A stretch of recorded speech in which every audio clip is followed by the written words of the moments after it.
नमस्कार दोस्तों, स्वागत है आप सभी का आपके अपने YouTube चैनल अभ्यास मंत्रा में।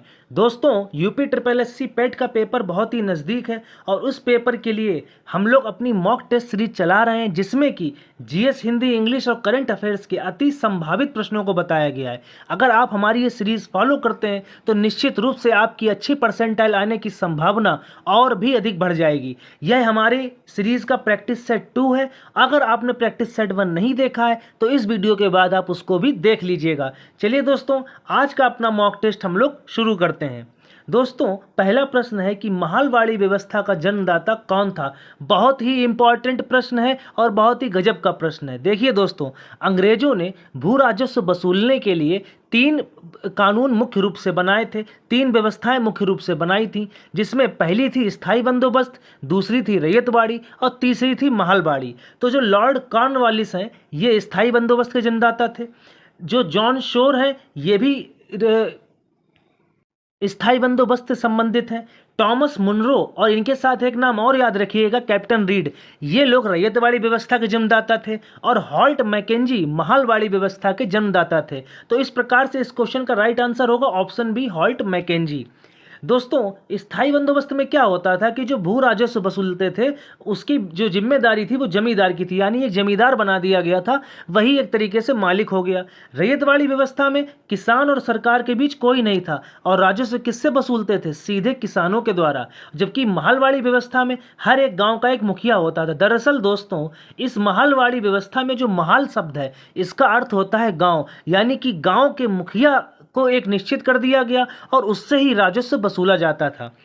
अगला प्रश्न है, निम्नलिखित में किसके शासनकाल को स्थापत्य कला का स्वर्ण युग कहा जाता है। बहुत ही इंपॉर्टेंट प्रश्न है दोस्तों। इस क्वेश्चन का जो राइट आंसर होगा वो होगा ऑप्शन ए, शाहजहां। अब शाहजहां के शासनकाल को स्थापत्य कला का स्वर्ण युग इसलिए कहते हैं क्योंकि शाहजहां के शासनकाल में स्थापत्य कला से संबंधित बहुत ज़्यादा इमारतें बनवाई गई, जैसे कि दिल्ली का लाल किला, दीवान आम, दीवान खास, दिल्ली की जामा मस्जिद, मोती मस्जिद, ताजमहल और शीश महल। ये सभी नाम आप याद कर लीजिएगा क्योंकि ये सभी नाम आपके लिए बहुत ही इंपॉर्टेंट हो सकते हैं।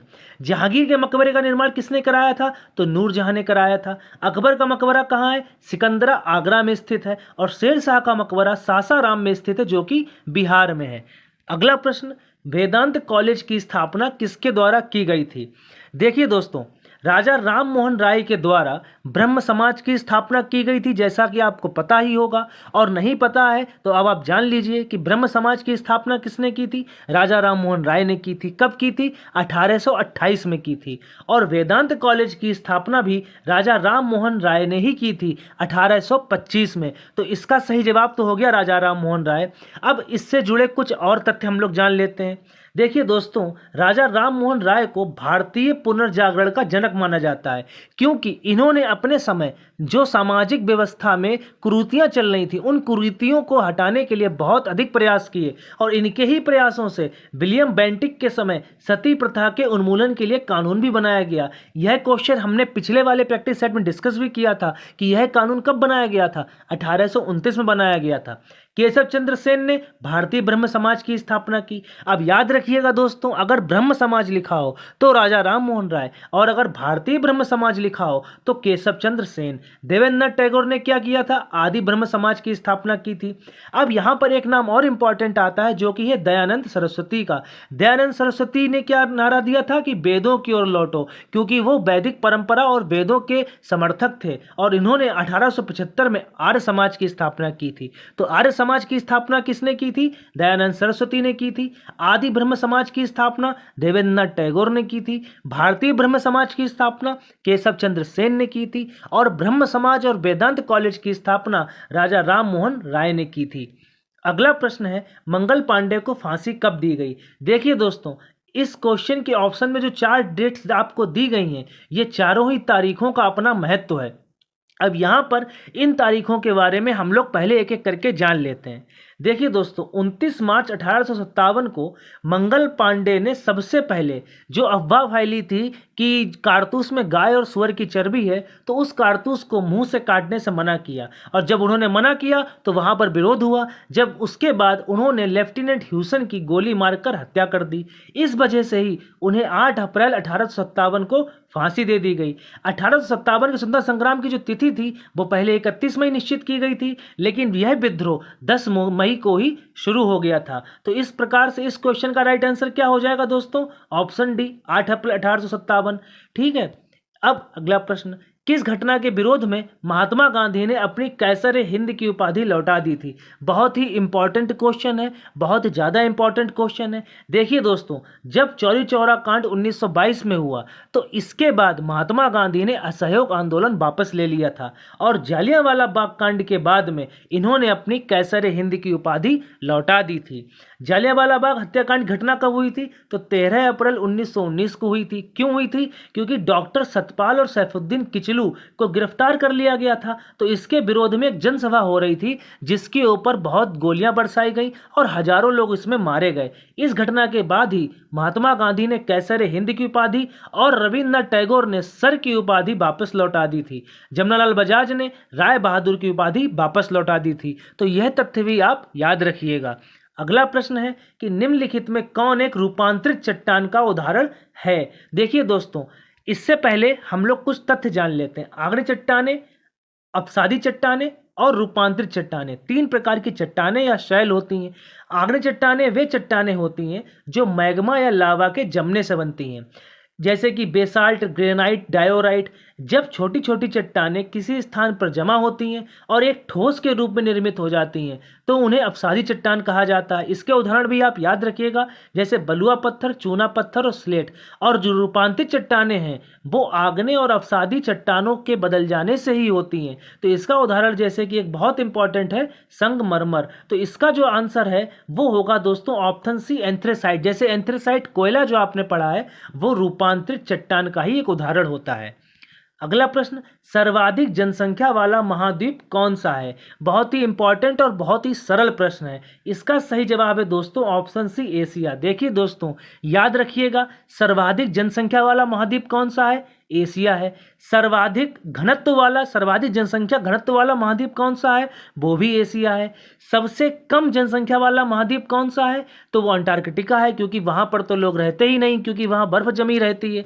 सबसे कम क्षेत्रफल वाला महाद्वीप कौन सा है? तो वह महाद्वीप ऑस्ट्रेलिया है। अगला प्रश्न, ओजोन परत किस मंडल में पाई जाती है? दोस्तों, ओजोन परत क्या है? ओजोन परत एक ऐसी परत है वायुमंडल में जो सूर्य से आने वाली परावैंगनी किरणों को रोकती है, क्योंकि वो हानिकारक किरणें हैं। अगर उनका प्रभाव हमारे शरीर पर होगा तो स्किन कैंसर, अंधापन आदि कई प्रकार की बीमारियां हो सकती हैं। और ये ओजोन परत जो है यह समताप मंडल में पाई जाती है। देखिए दोस्तों, वायुमंडल की कुल 5 परतें हैं। 5 परतों में वायुमंडल विभाजित है। पहला होता है क्षोभ मंडल, दूसरा होता है समताप मंडल, तीसरा है मध्य मंडल, चौथा है आयन मंडल और सबसे बाहरी परत होती है 5वीं बाह्य मंडल। जितनी भी मौसम संबंधी घटनाएं हैं वो सभी क्षोभ मंडल में होती हैं। यह सबसे निचली परत है और इसको संवहन मंडल भी कहते हैं। समताप मंडल क्या है? वायुयान के उड़ने के लिए आदर्श होता है। तो वायुयान किस मंडल में उड़ते हैं? समताप मंडल में उड़ते हैं। इसके बाद तीसरी परत है मध्य मंडल, चौथी परत है आयन मंडल और वायुमंडल की सबसे ऊपरी या बाहरी परत जो होती है वो है वायुमंडल और इसमें हाइड्रोजन और हीलियम गैस की प्रधानता होती है। और ओजोन परत कहाँ पाई जाती है दोस्तों? समताप मंडल में पाई जाती है। अगला प्रश्न है, किस स्थान पर अलकनंदा और मंदाकिनी नदी का संगम होता है? देखिए दोस्तों, पंच प्रयाग आपने पढ़ रखे होंगे, नहीं पढ़ रखे होंगे तो जान लीजिए कि पंच प्रयाग आपको पढ़ने हैं। कौन कौन से? तो देखिए दोस्तों, विष्णु प्रयाग, नंद प्रयाग, कर्ण प्रयाग, रुद्र प्रयाग और देव प्रयाग। अब देखिए इनको याद करने का तरीका क्या है।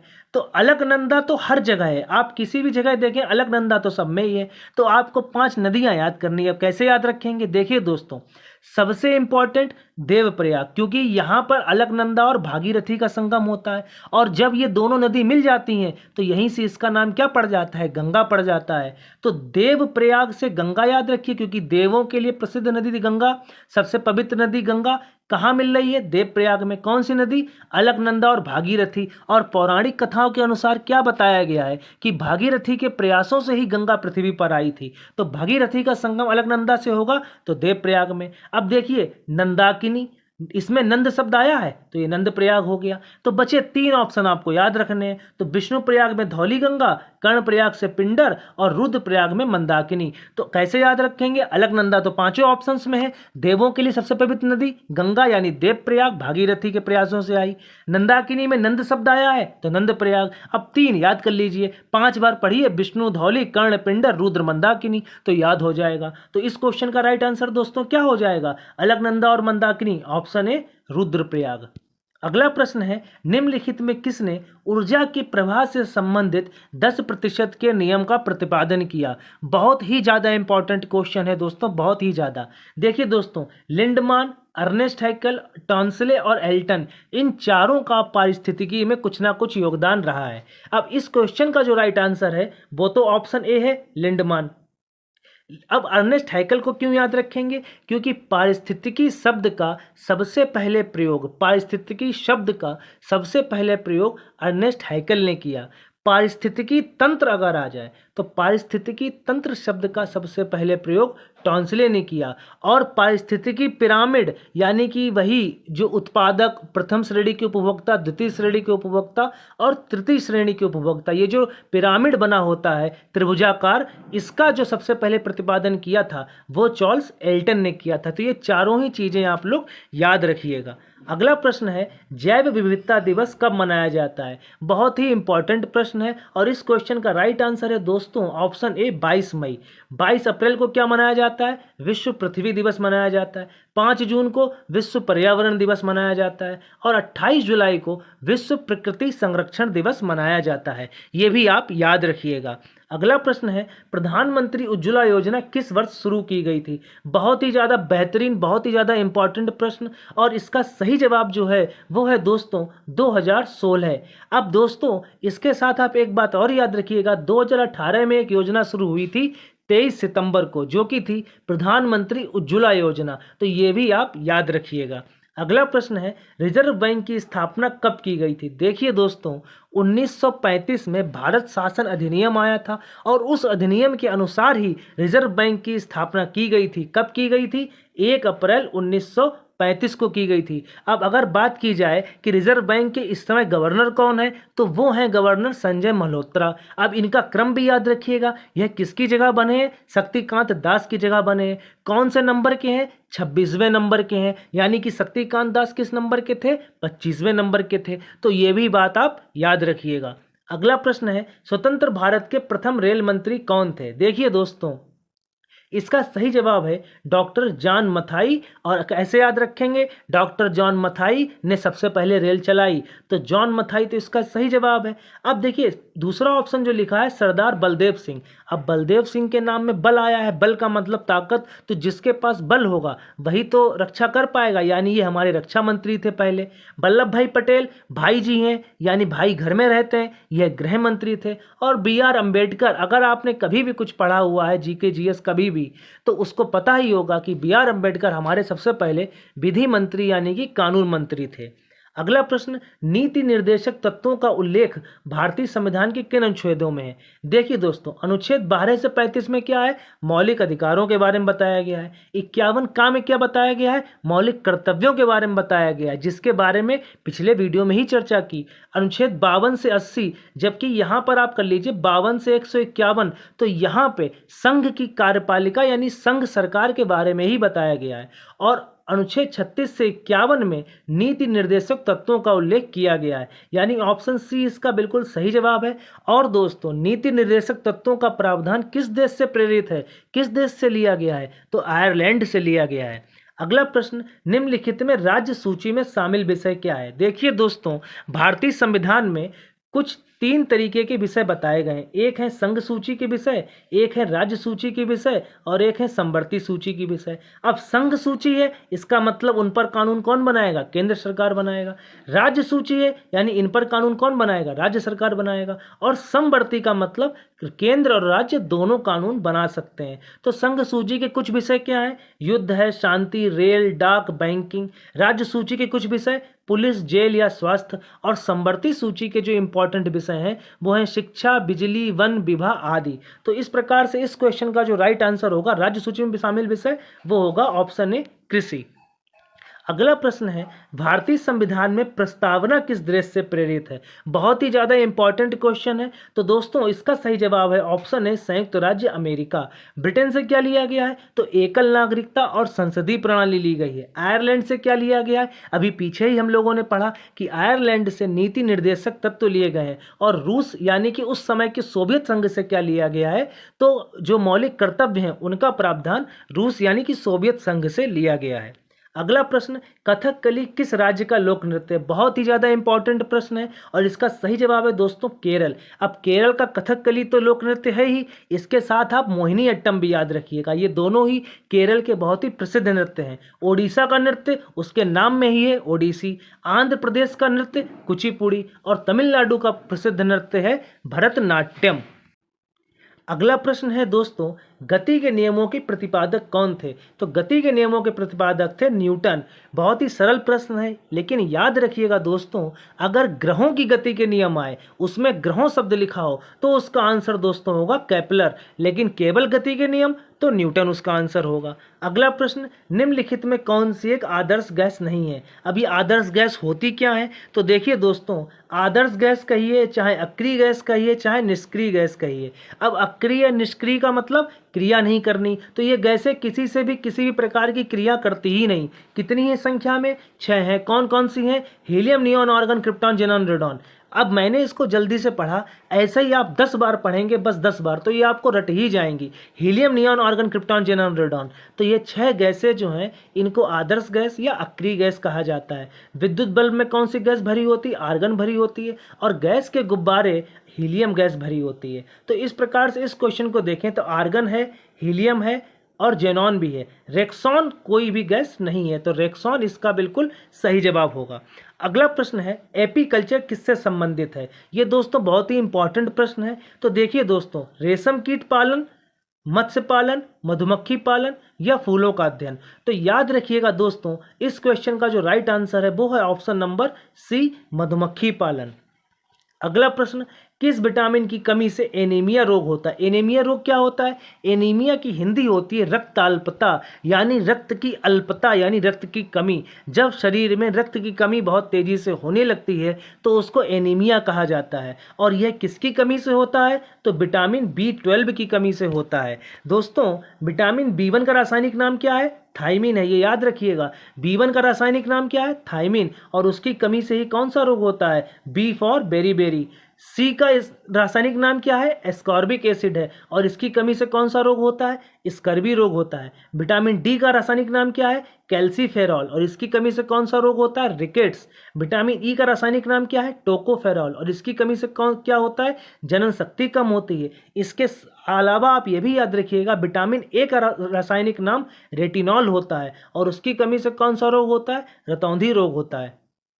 अगला प्रश्न है काला अक्षर भैंस बराबर का अर्थ है? यह दोस्तों बहुत ही सरल प्रश्न है और इसका सही जवाब होगा दोस्तों अनुभवहीन होना नहीं, सेखी भगाड़ना नहीं, पढ़े लिखे होने पर अनपढ़ों की जैसी बात करना यह भी नहीं। सही जवाब होगा दोस्तों ऑप्शन बी अनपढ़ या निरक्षर मनुष्य। अगला प्रश्न निम्नलिखित में कौन सा शब्द आदिष्ट का विलोम है? देखिए दोस्तों सदिश का विलोम होता है अदिश, सीमित का होता है असीमित, उद्धत का विलोम होता है विनीत। उद्धत मतलब उद्दंड मचाने वाला और विनीत मतलब विनय के साथ रहने वाला। और निषिद्ध का विलोम होता है दोस्तों आदिष्ट। तो क्वेश्चन का राइट आंसर है ऑप्शन सी निषिद्ध। अगला प्रश्न अभ्यर्थी का संधि विच्छेद क्या है? देखिए दोस्तों कभी भी अगर आपको आधा अक्षर मिले और उसके बाद या मिले और यहीं से शब्द टूटता हो जहां पे आधा अक्षर है, जैसे कि प्रत्येक, तो प्रत्येक में या से पहले आधा अक्षर है और ये टूटेगा कहां से? ता से, प्रति से। तो यहाँ पर हमेशा यण संधि होती है और इसका संधि विच्छेद क्या होगा कि जो अक्षर आधा होता है उसके ऊपर ई की मात्रा। तो देखिए दोस्तों, अगर ऑप्शन सी को आप देखें तो भा में तो ई की मात्रा आई नहीं, तो ये तो वैसे ही गलत हो जाएगा। बाकी अगर ऑप्शन बी को देखें तो आर्थी कोई शब्द नहीं होता, तो ये गलत हो जाएगा। अगर ऑप्शन ए देखें तो अभी यहाँ पर बड़ा दिया गया इसलिए गलत हो जाएगा। तो ऑप्शन डी बिल्कुल सही है, अभी प्लस अर्थी। अगला प्रश्न बहुत ही बेहतरीन प्रश्न। सत्य ही कहा गया है कि कालचक्र के पहिए के नीचे सबको पिसना पड़ता है। बात बिल्कुल सही लिखी है लेकिन गलत तरीके से लिखी है, तो इसमें हमसे त्रुटिपूर्ण अंश ही पूछा गया है। कौन सा है? तो देखिए दोस्तों, बहुत ही गजब का प्रश्न है। अब एक बात बताइए, काल चक्र का मतलब क्या? काल का मतलब समय और चक्र का मतलब पहिया, तो काल चक्र का मतलब ही है समय का पहिया। तो इसमें जो ऑप्शन सी में पहिया दिया गया है ये बिल्कुल भी नहीं होना चाहिए। तो यानी कि त्रुटिपूर्ण अंश क्या है? Option C. और इसका सही वाक्य क्या होगा कि सत्य ही कहा गया है कि काल चक्र के नीचे ये जो पहिए शब्द दिया गया है यह बिल्कुल गलत दिया गया है। तो ऑप्शन बी इसका बिल्कुल सही जवाब हो जाएगा। अगला प्रश्न, अब इंग्लिश के कुछ प्रश्न हैं जो कि मुझे लगता है काफी इंपॉर्टेंट है। तो देखिए दोस्तों, पहला प्रश्न है, choose the opposite word of permanent. Permanent का मतलब क्या? हमेशा रहने वाला। तो सरल सा है, ऑप्शन बी इसका बिल्कुल सही जवाब होगा, टेम्परेरी। स्टेबल का क्या हो सकता है आप विलोम? तो स्टेबल का अपोजिट हो सकता है इनस्टेबल। कांस्टेंट का इनकांस्टेंट हो सकता है। अगला प्रश्न, चूज द सिनोनिम ऑफ ऑडेसियस। अब ऑडेसियस का क्या है? देखिए दोस्तों, बोल्ड, टिमिड, वीक या फियरफुल, यहाँ पर सिनोनिम यानी कि समानार्थी है। तो ऑडेसियस का मतलब होता है दोस्तों जो बहादुर हो। तो ऑप्शन ए बोल्ड का मतलब भी होता है साहसी या बहादुर। टिमिड और वीक ये एक दूसरे के सिनोनिम है, क्योंकि टिमिड और वीक या फिर फियरफुल भी, क्योंकि इन तीनों का अर्थ होता है जो डरता हो यानी कि जो डरपोक हो। अगला प्रश्न, find the correctly spelt word. अब दोस्तों कभी कभी पेपर में मिस स्पेल्ट वर्ड भी पूछे जाते हैं, तो उसके लिए यह एक वर्ड है कमेटी। अब यहाँ पर सारे ही वर्ड जो हैं वो कमेटी ही हैं, लेकिन आपको सही प्रोनाउंसिएशन और सही स्पेलिंग वाला वर्ड चुनना है। तो दोस्तों याद रखिएगा कि कमेटी शब्द में एम भी डबल है, टी भी डबल होते हैं, ई भी डबल होते हैं। तो इसमें भी नहीं है, इसमें भी नहीं है, इसमें भी नहीं है, तो ऑप्शन नंबर बी बिल्कुल सही जवाब हो जाएगा।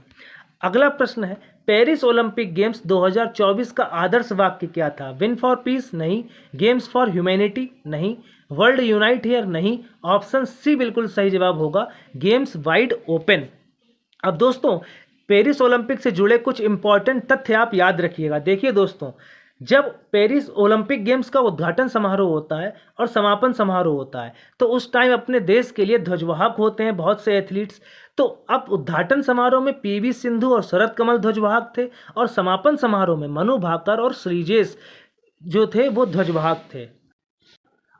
और दोस्तों यहाँ पर आप याद रखिएगा कि भारत इस ओलंपिक में कौन से स्थान पर रहा था? तो 71वें स्थान पर रहा था। पदक कितने जीते थे भारत ने? 6, जिसमें कि रजत पदक यानी कि सिल्वर मेडल कितने थे? 1, और कांस्य पदक कितने थे दोस्तों? ब्रॉन्ज मेडल थे 5। अब ये देखते हैं किसने किसने कौन से पदक जीते थे। देखिए दोस्तों, जेवलिन थ्रो, भाला फेंक, नीरज चोपड़ा, इन्होंने जीता था रजत पदक। बाकी 5 जो कांस्य पदक आए थे वो 5 खिलाड़ियों ने किसने किसने जीते थे? तो देखिए, महिला 10 मीटर एयर पिस्टल में मनु भाकर ने कांस्य पदक, मिक्स्ड 10 मीटर यानी जिसमें 2 लोग भाग लेते हैं तो उसमें मनु भाकर और सरबजोत सिंह, ये 2 नाम आप याद रखिएगा।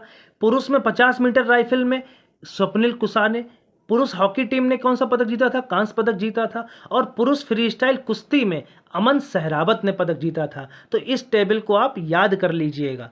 अगला प्रश्न है, नौसैनिक अभ्यास वरुण का आयोजन किन 2 देशों के मध्य होता है? बहुत ही इंपॉर्टेंट प्रश्न है और इसका सही जवाब है दोस्तों ऑप्शन ए, भारत एवं फ्रांस। भारत एवं अमेरिका के बीच कौन सा अभ्यास होता है? तो याद रखिएगा दोस्तों, युद्ध अभ्यास वज्र प्रहार भारत और अमेरिका के बीच होता है। भारत और नेपाल के बीच युद्ध अभ्यास सूर्य किरण होता है।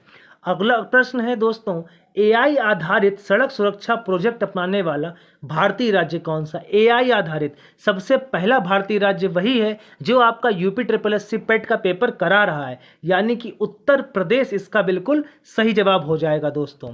तो दोस्तों आज के प्रैक्टिस सेट में इतना ही। उम्मीद है कि आपको वीडियो पसंद आया होगा। वीडियो को पसंद आया हो तो दोस्तों सब्सक्राइब कर लीजिए हमारे चैनल को, वीडियो को प्लीज़ शेयर कीजिए, और दोस्तों कोई भी प्रश्न या कोई भी कन्फ्यूजन हो तो उसके लिए आप कमेंट करिए। बहुत बहुत धन्यवाद दोस्तों।